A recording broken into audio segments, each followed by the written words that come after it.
Il-Prim Ministru reġa' tenna l-impenn tal-Gvern li ma jżidx l-età tal-irtirar, filwaqt li għal darb'oħra sostna li mhuwiex il-mument li pajjiżna jdaħħal il-pensjoni tat-tieni pilastru. Pensjoni privata obbligatorja li tkompli tnaqqar id-dħul tal-ħaddiema.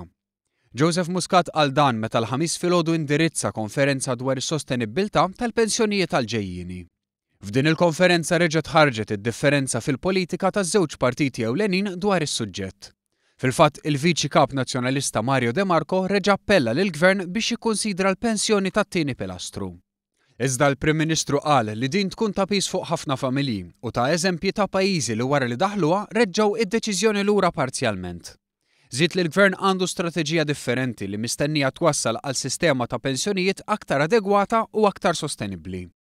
Il-Prim Ministru Joseph Muscat kien kritiku għar-riformi li saru fil-pensjonijiet fil-passat li ma riformi waslu biex l-età tal-irtirar tiżdied għal 65 sena. Tkellem ukoll dwar is-sistema tas-sigurtà soċjali u qal li din teħtieġ bidliet għax inkella issir irrelevanti. Fisser kif meta daħal fil-Gvern ħatar grupp li qed iħejji strateġija dwar is-suġġett ibbażata fuq 5 prinċipji. Dawn huma li jkun determinat lan tas-sistema, il-politika tax-xogħol li l-pensjoni tkun sors ta' dħul meta wieħed jirtira iżda mhux l-uniku, is-sostenibilità soċjali u l-fatt li l-istrateġija tkun waħda li tevolvi u fit-tul.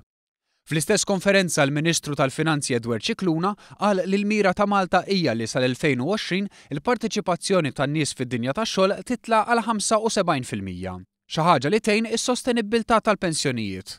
Il-Ministru Cicluna tenna li primarjament dan qed isir billi jkun imħajjar iktar is-sem tan-nisa fis-suq tax-xogħol b'diversi miżuri.